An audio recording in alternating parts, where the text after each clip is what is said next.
And we're back with more exciting adventures of the Incredible Hoax. I am Chris. I am Mark. And today we have yet another topic generated by Mark. He's on top of these topics. So he's top of topic. Top topic. So show us your top topic. Talk about your top topic. You want me to show you the hot topic? Would you like a hot pocket? Dr. Evil. Okay. Like a hot pocket. I redid my top 10 not too long ago, and you don't know what it is. Top 10 all-time movies. All time best, greatest films of all time. Okay. So says me. The Royal You. Yeah, and you don't know that I've made some major changes. I don't know. I have no idea. I've not seen it. He won't show it to me. You will see it live. Or hear if you're doing I keep forgetting we're doing a podcast too. Yeah. You'll hear or see a live reaction to said top 10 list. So how about we do I will do a quick like a pass. Do the top 5. Or, I'm sorry, do the bottom 5 and then we'll talk about them a little bit. And then we'll do the top 5. All right. Here we go. So it's just a little suspenseful. Here we go. Starting at number 10. Minus drum roll. Okay.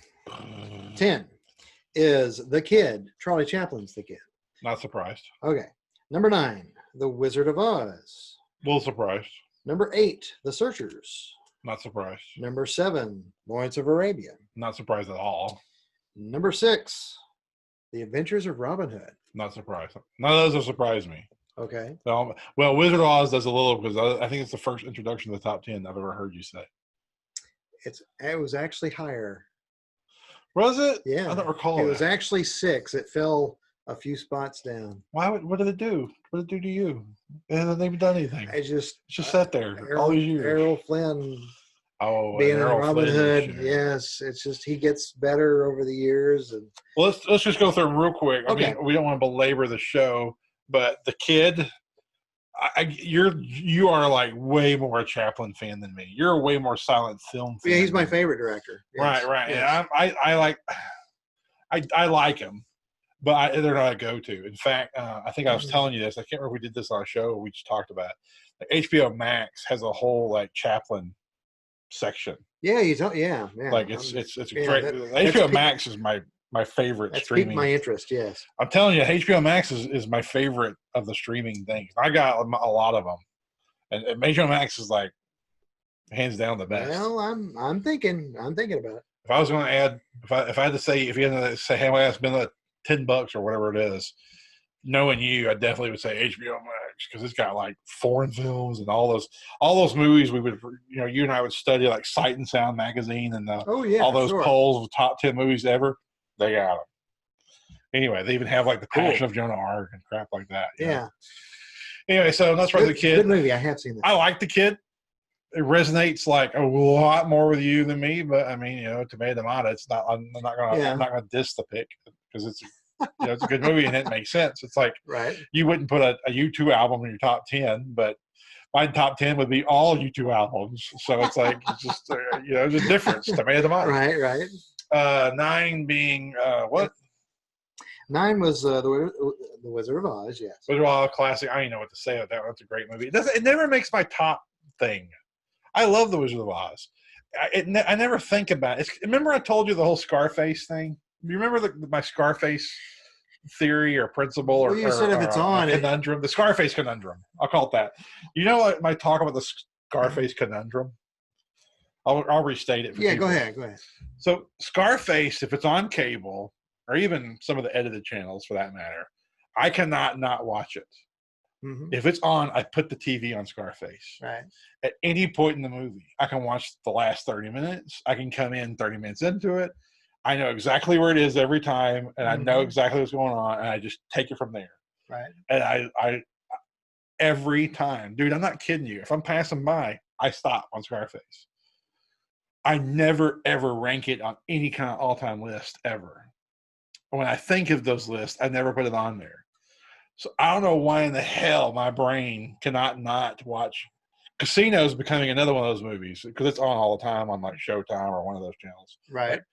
I cannot not watch it. I never ever think of Scarface for a top 10 list.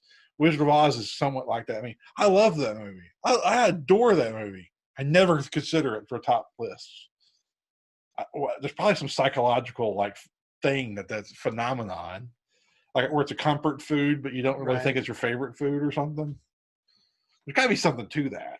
Yeah, I remember Roger Ebert telling me his top 10 and saying he had a comment about Casablanca, and he was saying that because it's so popular, even though it's so popular, he's not going to, dismiss it or overlook it on his list, just to try to be different or anything like that. Yeah. And so that might be at play with me with the Wizard of Oz. I think on its own merits, I mean, there's a reason why it's one of the most known films of all time, because it is a true great work of art. So in the spirit of Ebert, it's one of those, it's popular, but I won't overlook it. Oh, fair enough. Number 8 is yes. 8 is The Searchers. Well, that's number 3 on my list, so I love it. I love that movie. I watched it not that long ago on HBO Max, and it's one of those movies I literally cry at the end every time. Like every time. Yeah, it's a powerful film. Yeah, I cry at the end every time. I love that movie. John Wayne's best performance. Don't ever tell me John Wayne can't act. I'll show you The Searchers every time. Well, it's his greatest performance. One of the great performances ever. Yeah, he really went for it. Whatever. And the irony is, the film that he did before it was his worst performance. The Conqueror. The Conqueror. So it's weird. He had his like lowest moment and then came back. Maybe maybe I don't know. That might have been extra. Maybe it's like a boxing thing. He got knocked down, and the other one, so he came roaring back. I don't know. Maybe it's way more socially conscious movie, even in today's terms. It's aware that he's racist. The movie's does not turn a blind eye that he's racist. Right. They deal with it. Right. I mean, just sometimes the main character of the movie is not an ideal human, and that's one of those movies. Yeah, he's flawed. But it's also a film, there's such a thing as a character arc. Yeah. And he goes on one. And so hopefully people don't get, modernized, just don't get turned off by it. It's like, give the film a chance. You got to watch all the way to the end. All the way. Because he's going through a character arc. So he may be acting deplorable in the first act, but hang in there. Yeah. That's not the end. Yeah. And the thing is, he didn't even get the revenge. Spoiler alert. He didn't even get the revenge. That's right. He really, he never satisfies his anger with violence in the movie. Right. He satisfies his anger with what? Redemption. Right. Forgiveness, grace, whatever you want to call it. Love. Yeah. That's how it's an amazing movie. I think people who are critics of it don't think they've really watched it. Like really, really, really watched it. Well, John Ford does a great job of adding those layers. Yeah. They're there for those who are the patient viewers. You'll see it. Yeah. Yeah. Yeah. All right. Number 7. Number 7, Lawrence of Arabia. That one doesn't surprise you, I guess. Doesn't surprise me at all. I know you love that movie. I know you relate a lot to the Lawrence of Arabia, whatever his name is. Lawrence what? Yeah. What's his damn name? Lawrence. His last name's of Arabia, right? Well, no. It was T.E. Lawrence. Was it? T.E. Lawrence. I believe. Anyway, any story that has like where a character gets a chance to be more than where they start. I've always been a sucker for that. There's a God or God a good God. Yeah, there you go. See, there you go. Dead. Yeah. Well, it's not always Bang Your Dead nowadays. It's not always Bang Your Dead now, but it used to be always. But it was. Of course, where a lot of that started was The Mission. The Mission. For those that. Yeah, if you're a new watcher, you may not know that, but yes, The Mission from 1985. That was a great soundtrack. That was that's a great soundtrack. That's another overlooked movie. I mean, it got Oscar nomination, won Cannes and stuff like that, but it's still kind of modern audiences aren't familiar with it. It's kind of a shame. It ought to be revisited. Absolutely, great movie. But yeah, that movie, I guess, had a large impact on me. That kind of story. So Lawrence of Arabia, my only criticism, it's a good movie. I want to say this: it's a good movie. It's not necessarily my type of movie, but it's a good movie. Having said that, I hate the ending. like, because it ends in just this mess, which I know is true of the Middle East. He goes through all this hell, and he gets everything like amazing, and what do? They just start fighting with each other, and it has to me a very anticlimactic ending. And it's kind of like Marshall Reeves, like, well, you tried. All right, see you, bye. And like, that's the end of the movie. That's the end. That's what we're going with here. That's the end of the movie. That's kind of how it ends. Marshall Reeves says, "Yeah, everybody's murdered, and we're going to start fighting now. You did your best, Lawrence. Yeah. All right, beat it, but beat it, white man." Well, took it as he's a fish out of water with his own kind, his own Right. people. So even in the British Army, he doesn't quite have a spot. Right. Then he finds a spot helping in this army with the Saudis, and so he finds a place there. Yeah. But then once the war is over, he goes back to. They're like, okay, we're done with you now. He didn't have a place again. Yeah. So anyway, I resonate with that. There's a lot of homoerotic in the movie too. Fast. It's well, there's that's that.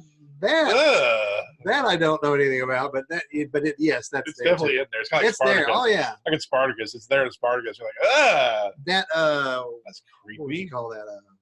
Sub theme, whatever. I know. Anyway, that subtext. Subversive thing. I mean, well, we did. That's there. Yeah, We did the Jesse James. that's not the parts I know. I'm not. gravitate No, I'm not to. saying Anyway. that. No, I'm not saying that. I'm just talking about. To me, there's an awkward. My point. I'm trying to make. I'm not trying to make fun. I'm not making fun of you. I'm not really making fun of the movie. I'm pointing it out because to me, there's awkwardness about the movie, and the ending to me is awkward. So there's like this awkwardness that runs throughout it because Lawrence is awkward, right. and like there's just certain scenes to me just are kind of like. There's great scenes and sequences, and then there's a scene that'll be like, bleh. Yeah. I don't know. My words are failing me, but there's just an awkwardness throughout the movie to me. Awkward's the best Right, word. and you know, of course, part of they're trying to convey is he was an awkward fellow, and so that's it works. And so some of that is, of course, intentional, of course. Well, I mean, but, it doesn't cross the line where the movie's unappealing. Yeah. Like some movies try and portray an awkwardness or character, and it crosses the line where you're like that movie where he played the piano and he's like, or something. Oh, I shouldn't say that word, but like he shits in the bathtub, and the dad beats him, and I'm like, yeah, the dad should have beat him. He shit in the bathtub. He should have beat him. I'd have beat my kid's ass. He shit in the bathtub. He had what's coming to him. Yeah, Shine about the piano player who had the nervous breakdown. Yeah, well, he was so weird and awkward. Like I wanted him to die or something. I wanted like him to get hit by a car in the movie. I couldn't stand him. Like that awkwardness went too far on the awkward meter where I hated the lead. Like so, my protagonist I ended up hating because he's so weird and off-putting. Like I don't care what happens to this weird ass guy, and he won the Oscar and everything. I'm like, oh, God, you gave this the Oscar? Performance. This is the creepiest, weirdest. That's just don't get me started on that damn. That movie's a turd to me. Pun intended. Anyway, I don't know how I went from all this to Shine. I thought, okay. I'm just saying if my kid shits in the bathtub, he'd probably get a beating too. And I'm not an abusive parent like in that movie. That should be like a clip unto itself. Oh, my kid shits in the bathtub. I'm probably beating him too. I'm just trying to think of a way to segue back into our segment. You can't. Just go on to 6. It's just, okay. You can't. Number 6. Number 6, The Adventures of Robin Hood. People may or may not know I'm probably the biggest Errol Flynn fan on the planet. Right, you are. There's no doubt. But he was great, and that movie's great. So it's no surprise to you. I'm sure that it's at my list. You won't get any cynicism from me. It's a good movie. It's classic. It's fun. It's good. It's a good movie, but it's good. Like the movie is like I don't know, like there's like you watch it and you're glad you're watching it. Yeah, yeah, Makes you feel good. Like Wizard of Oz. Like I'm enjoying this. yeah. This is wholesome. This is wholesome and good. Well, Like it's a good. free of cynicism. It's a good example of that golden era Yeah. Hollywood. Yeah, Yeah, I don't feel like I'm being like lectured to, and there's no like subcurrent of awkwardness like we just dealt with in Lawrence. It's just like a good movie, right. solid, so wholesome. Yeah, definitely no awkwardness. No awkwardness. All right, so we'll see if we can recover from the Lawrence of Arabia. Let me say one thing. I get lost in my little nitpicks, but I do have strong opinions about the ending and the awkwardness. I do have strong opinion with that. I want to be really clear. I do like the movie. Like I like it. I watched it like maybe in a couple of years ago. It was on Netflix or one of those things. I watched it. I mean, it's a good movie. It just to me, just all of a sudden the ending goes. Yeah. Anyway, I'm belaboring the point. I just want to. I feel like you don't. I don't want to leave you thinking I don't like the movie. No, I get it. I just wish I know how to respond to it. It's just if something's not working for you as much, Yeah. it's almost like you're saying I guess they should have done less with the awkwardness. To you, it was like, okay, I get it. You don't need to belabor it. Yeah. And maybe. Well, yeah, like he walks in the thing. It was too much. It's like guys, I get it. Let's move on. And for you, maybe the movie lingered on it a little too much. Did you ever see the movie Mother? I'm going somewhere with this. I have a point. So I'm not just rabbit trailing. The Jennifer Lawrence movie, I have not. No, not that Mother. The one with Albert Brooks. And, Carrie Fisher's mom. Debbie Reynolds. Yes, I have seen that. Yeah. At the end of that movie, there's a reason I say this. Okay. Because it kind of maybe helps define that movie. I like that movie a lot. I love that movie. It's a really funny movie. It's really heartwarming. And like I love the scene where he says, "Hey, I see you now, Mom, as a failure," and she goes, "Okay, if that's what you need." Yeah, that's one of the greatest like moments of parenting in a movie that captures parenting. Is like she loves her kid so much, she will let him think that she's a failure if that helps him get over his shit. Yeah, right. Because he's in a rut, and she's like, "Fine, if that's what you need." That's what you need. Yeah. His leave at the end. He's like going home or something. He stops at a gas station. He meets this girl. And they immediately hit. I have a meet cute, and they see each other, and you can tell there's an instant attraction. And he goes, "Hey, where are you going?" She's going the same way. He's like, "Hey, do you want to like stop at like a few restaurants between here and there?" And by the time we get there, it's like we had 3 dates. And I know Albert Brooks wrote the movie, and I know he directed the movie, so I know this is his line that she's about to say. And she goes, "Oh, that's just so clever." And she says it about that way. And it's like, ugh. Because Albert Brooks, I know, wrote that line, and it's his joke. And he just told himself how clever he is via that girl. Yeah. You see what I'm saying? So it totally undercuts what he was trying to go for. So now it's not clever, and it's actually weird and creepy. It's almost like completely self-serving. Right. Right? It's like, oh, that's so clever. So it's kind of like the movie Chef, where the fat guy that makes the movies, what's his name? They made Mandalorian, the fat guy. I can't think of his name. What's his name? The guy that makes he made Mandalorian. He made Iron Man. Oh. Are you talking about Jon Favreau? Yeah. Well, he made the movie Chef. Well, it's like he's buddies with Scarlett Johansson and like the chick with the from Modern Family. So he has them in the movie. Sofia Vergara? Yeah. And they're just falling over him. I'm like, you cast these hot chicks because you're friends with them, so your screen persona could be like lusted over by these gorgeous hot chicks that maybe not you could actually get in real life. Yeah. So it's like it adds a level of like awkwardness to the movie. Same thing with the Mother thing. So it's like it's weird. It's like they're breaking the fourth, well, not the fourth wall, but they're breaking the it becomes real instead of like a fictional story. So when Lawrence of Arabia walks in and is like, "I will have a glass of water," and he stands up straight and he's like very prim and British about it. I hate that scene. Because in reality, he should have ran to a freaking trough and like doused water all over himself and been like, but instead they try to keep with the awkwardness, and he's like, "I will have a glass of water." I hate that scene. For the same reasons I hate those others. you're breaking the reality because you're trying to make this point or be cute or self-serving or whatever you're trying to make sense. Well, yeah, it's almost like they become so self-aware that it bothers you. You know, Yes, it breaks you out of the. that you're saying it better than I can say it. Yes, it's like the epitome of self-awareness. Yes, I wish you could have said that and saved me all that trouble. Yeah. So yes, that's the problem I have. I like Mother and I like the movie Chef, but those moments, I like Lawrence Arabia, but those moments like shatter the effect to me. Because I just roll my eyes on that scene, the glass of water scene. I'm like, oh god. Well, I hear you. I mean, it doesn't strike me that way, obviously, or it wouldn't be in my top 10. That's for sure. No, I'm beating up on it. But I understand what you're saying. Well, that's Maybe people watching this will like they'll probably get mad at me and like, Jesus Christ, Chris, we did it already. Jesus, fuck, let it go. All right, number 5. All right, are you ready for the quick one? 5. Let's do 5. Let's do 5. Talk 5. Oh, now we're gonna go slower. All right. Yeah. We got to reveal. We can't just give away. We got a showmanship here. All right. No, follow your lead. All right, number 5, Raiders of the Lost Ark. Classic, love it. Number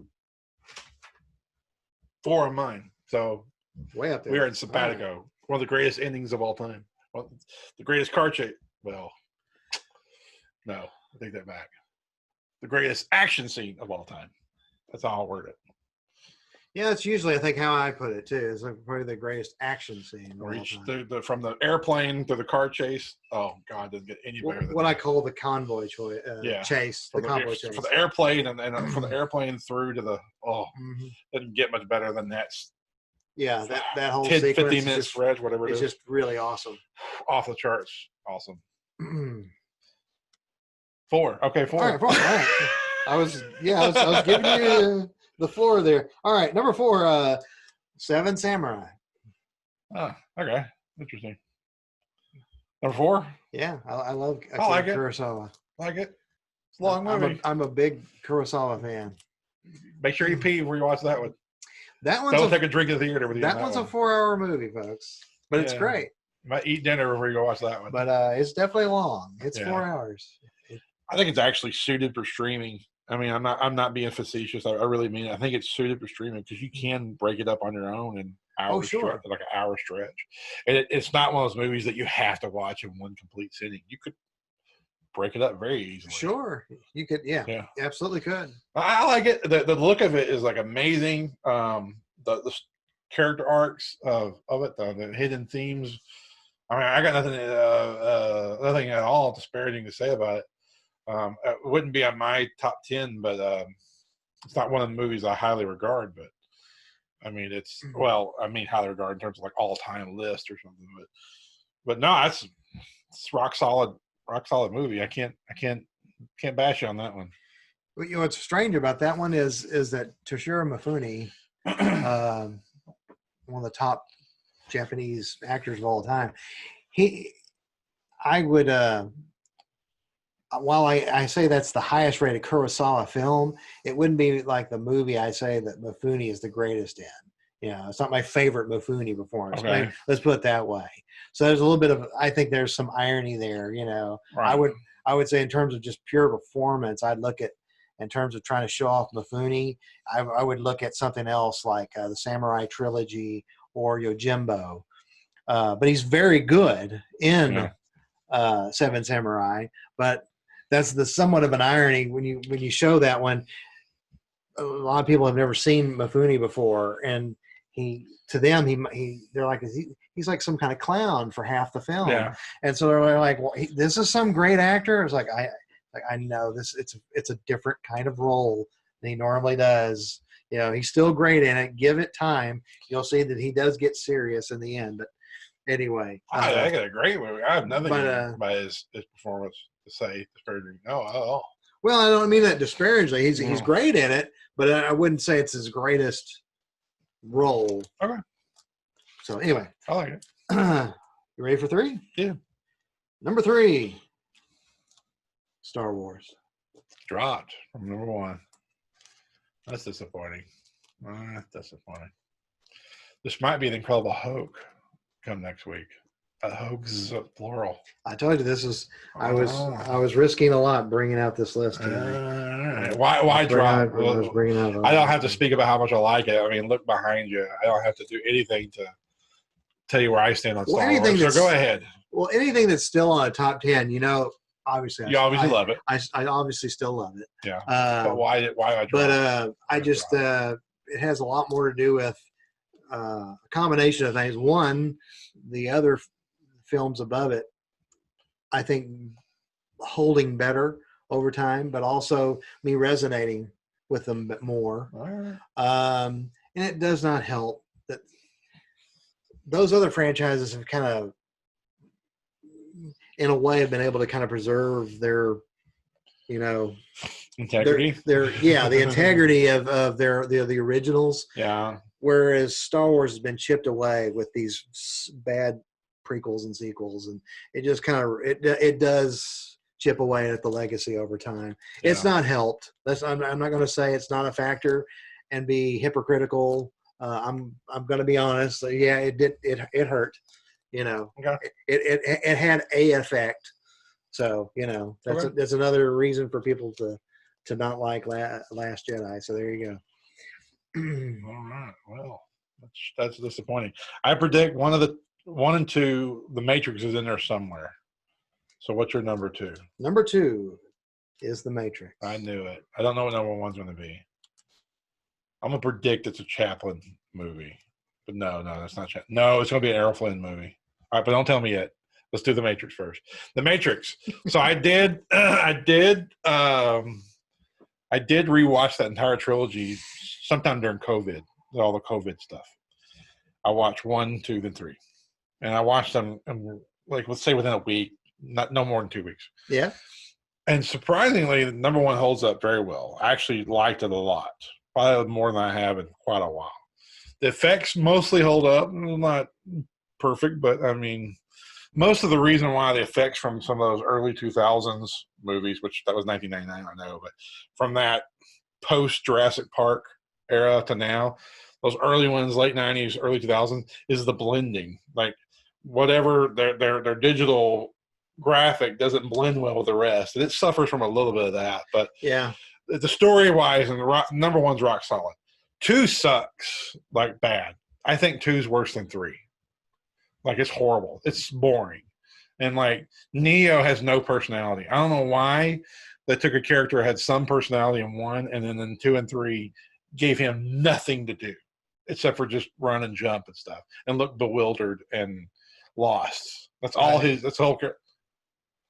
Well, that seemed to be a problem in the sequels. Period, is they had nothing for him to do, and he's supposed to be your star. Yeah, very curious. The whole scene, the whole French sequence in the Matrix 2 Reloaded, just they should cut that whole sequence. It makes no damn sense. It's just stupid. Even the fight sucks, and when they're all jumping around with like the spears and stuff, it's just horrible. But I won't belabor the sequels.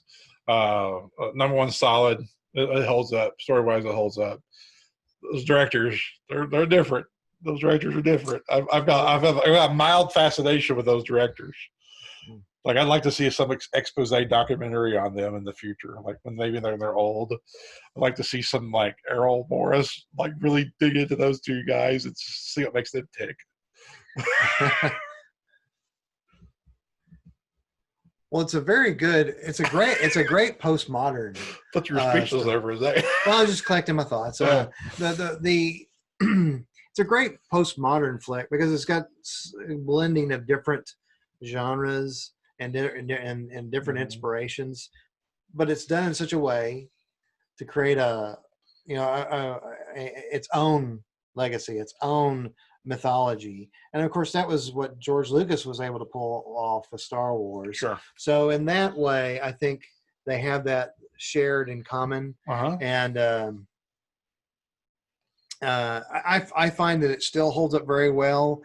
I think one of the knocks could be, and not really its fault. It's like a victim of its own success.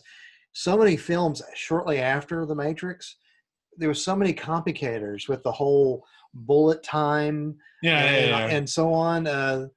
It just got so copied that by the time around they got to the sequels, some of their ideas, which were just overused, which was just to kind of continue what they had done with the first one, had already been done to death, and so that didn't help the sequels in that regard. But then anyway, the first one holds its own. Yeah, and the romance that worked in the first one between him and Trinity is repetitive in the next two. There's lots of like, it's almost like George Lucas. You know, George Lucas gets ripped for the Attack of the Clones horrible romantic dialogue. It's like George Lucas wrote the dialogue for the romance in 2 and 3 because it's lots of like just staring at each other and telling you how much they love each other. It's like, that's not really how it works, but okay, I guess so.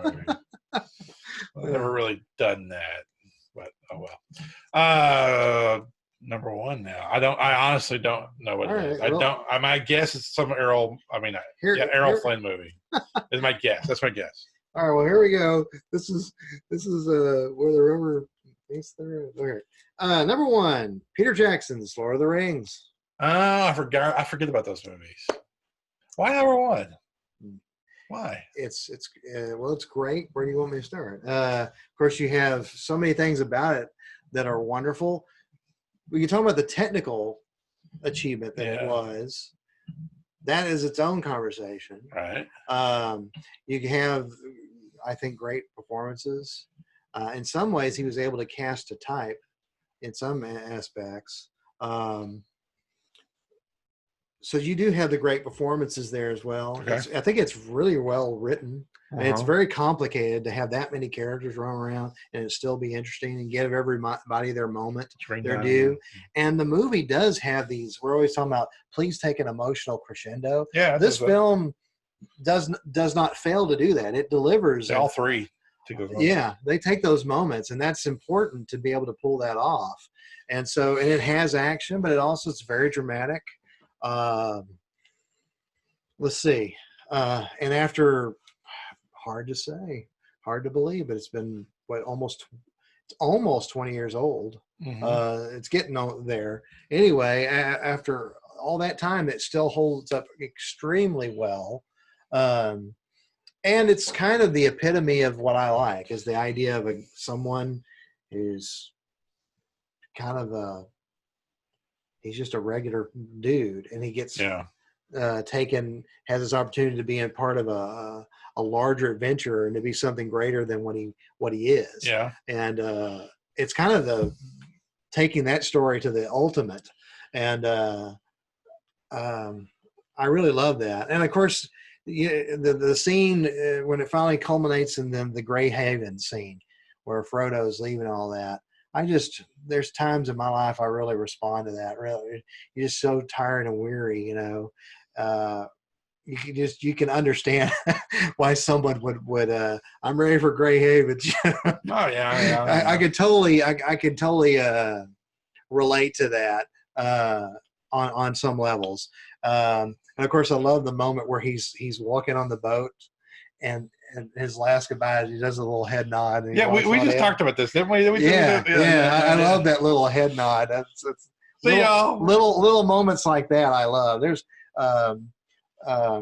and one of the great film moments of all time, of course, is My Friends, You Bow to No One. I mean, it's one of the great moments ever. Another dry eye in the house. Yeah, it's great.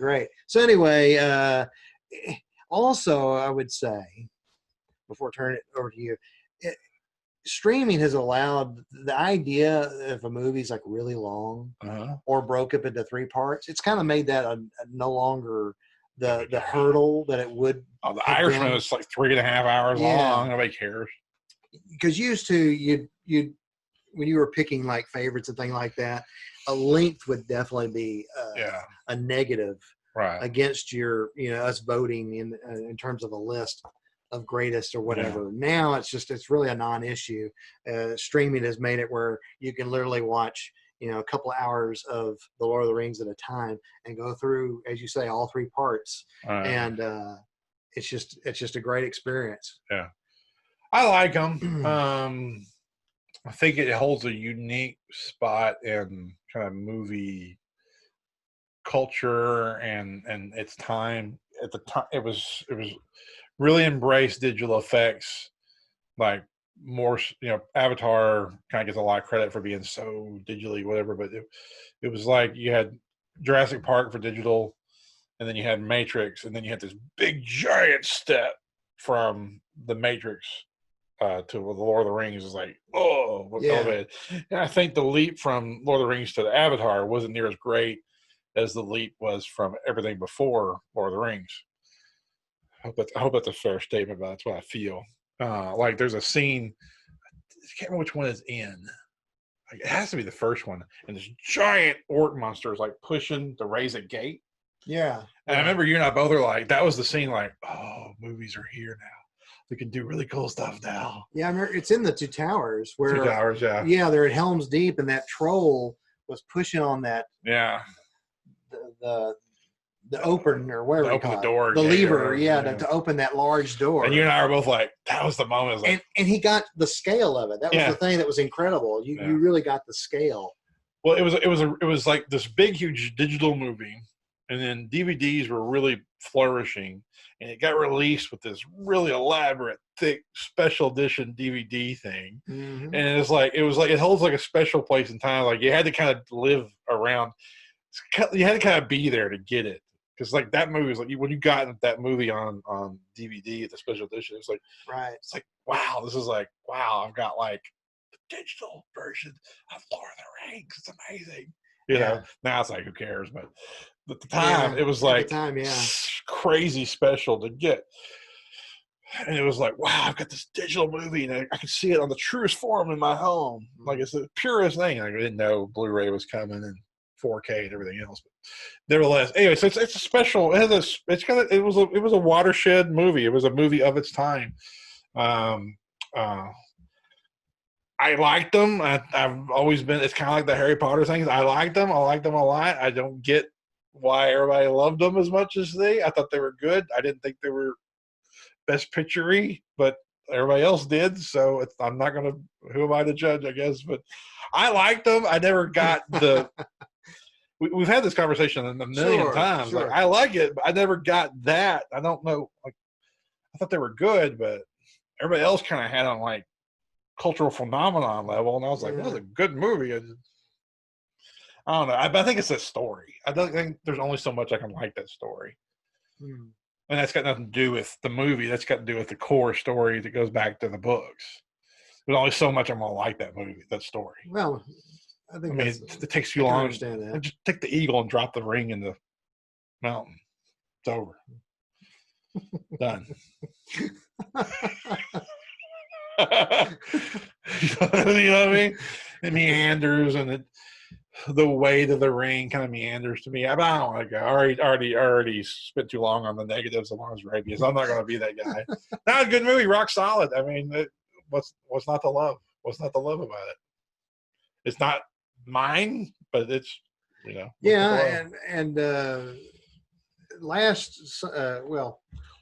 went to redo my list, you get older and certain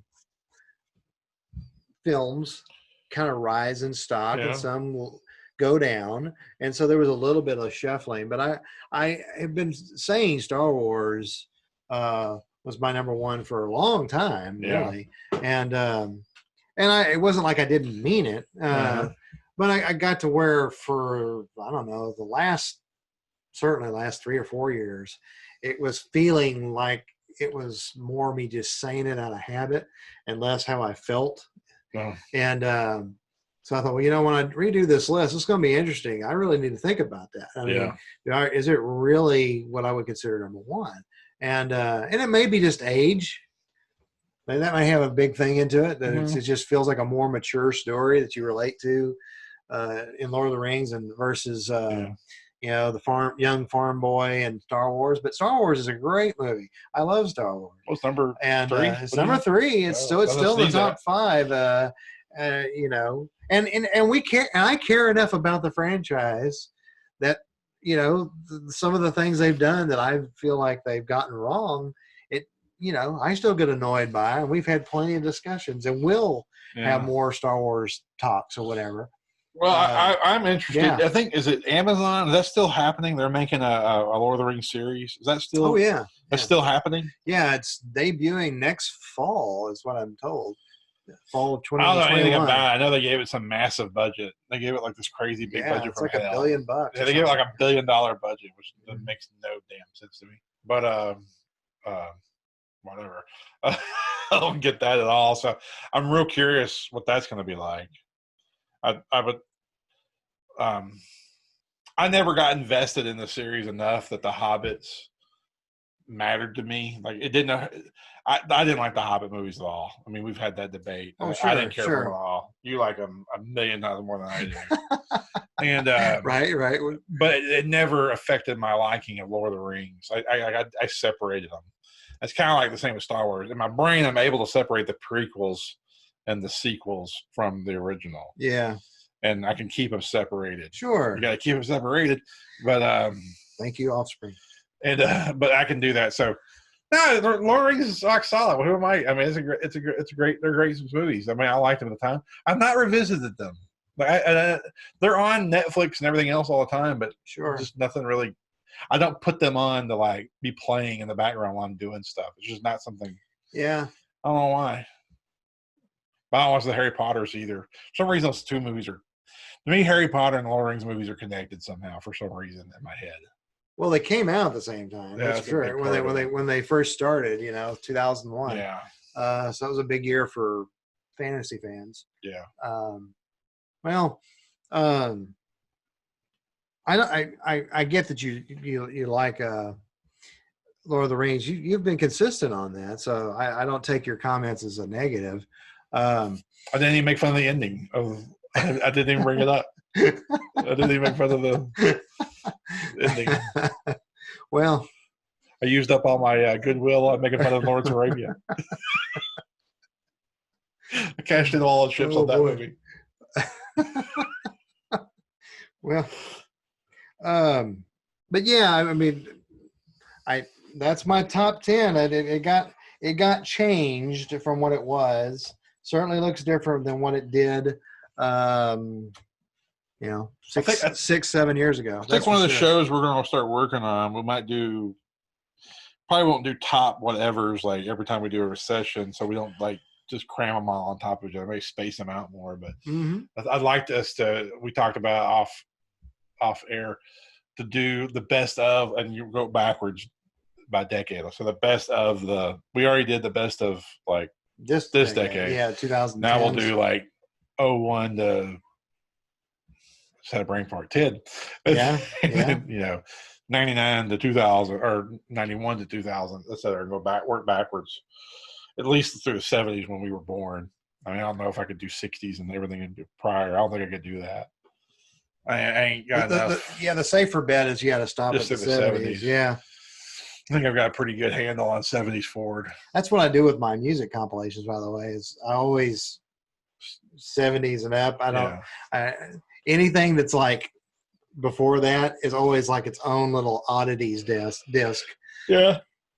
Since that's kind of before my time. Well, it's like the thing always gets me about old music and old movies too. Like you have bubblegum, you have pop, just miscellaneous disposable crap now. There's disposable movies now. There's disposable music now. Well, you had that also in the prior decade, like. Debbie Gibson was just useless pop, like totally useless. It was popular at the time, but it's like nobody cares about it now.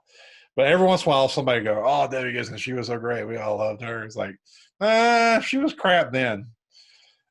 But what happens is people then elevate the stuff they didn't listen to, and like I know damn well they didn't listen to because I was there. So it's like, I get amused by the ones that. It's clearly an artist who had an enormous hit record. Yeah. But now they're seen as uncool, and you can't get anyone to admit now that they liked them and they bought the record. I find that stuff hysterical. For example, according to everyone I've known since 1992, I can't find anyone that can admit that they bought a Vanilla Ice record it was that one with Ice Ice Baby, Yeah, right? yeah. It went 10 times platinum. Do you understand it, folks? 10 times platinum. Yeah. And I can't get anyone that I know To admit for that. the last 30 years to admit they bought the record. I'm like, well, that's fascinating. 10 million. Yeah. And not a soul seems to have bought it. That's interesting. Lion Saxa, you know what? Anyway, Well, I'd be interested to. I'll probably have, but I need to watch the extended edition. I don't think the ones on Netflix are the extended edition, so I need to get and watch the extended edition Lord of the Rings and like revisit them 1, 2, and 3. Because Two Towers was my favorite at the time. yeah. I wonder if that'd be true now. I thought Two Towers was like easily the best of the 3. Most people like the third one the best. I always like Two Towers best. I thought the whole where the castle on the mountain, whatever it's called, the big thing. The Helm's Deep. Yeah, Helm's Deep stuff. I always thought the Helm's Deep stuff was amazing. I would suspect you'd probably still come away with thinking the same thing. That's always a tough one because I kind of, the older I've gotten, I still see it more now as just a unit of one. But if I have to look at it as a three-parter, it's hard to beat the third chapter because so many great things happen in it. You're starting to like concludes plot lines, so it's kind of hard not to, for me at least, not to come away thinking of that one. I think it's a lot to do is with Gollum. I really wanted Gollum in the first one, and he was it, and then he shows up in the second one. And Gollum and the Helm's Deep is the main reason why I like the Two Towers best. But anyway, all right, solid pick. I mean, you're not gonna have me bash it. I like them all. I like every movie on that list. Even though you think I hate Lawrence of Arabia. No. I knew I was the concern I had is like how upset is he going to be that Star Wars is not number one anymore? So I think before you've had that movie down before, but it's been a long time though. Yeah. It's been over 15 years. You had years. Matrix at number one at one point. Did I?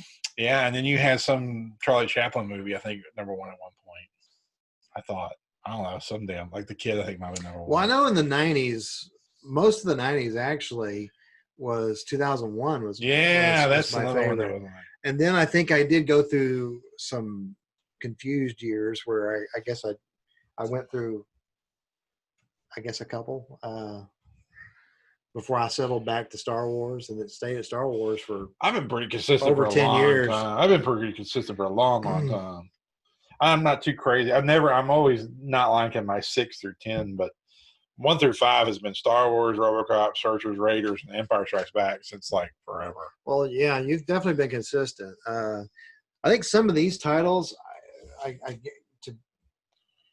think they've been there. They're just in the order's different. Yeah. You know, and a lot of these at least. Well, we like doing lists. We'll have more lists to come, but we'll try and break it up because if every show is about lists, I'm sure people will want to, hit themselves in the head with a hammer. But we'll come back to lists pretty soon. But we'll do some work. We'll work on this decade thing and make that slow, like slowly go back to the decade thing. I like that. Yeah, that'll be a fun revisit. Yeah, I like that. And I'm gonna work on my top 10 because I don't like the 6 through 10. I don't know, something about it I don't like. Something that's not right at all. Not right. Speaking of not being right. Mama, we're all crazy now.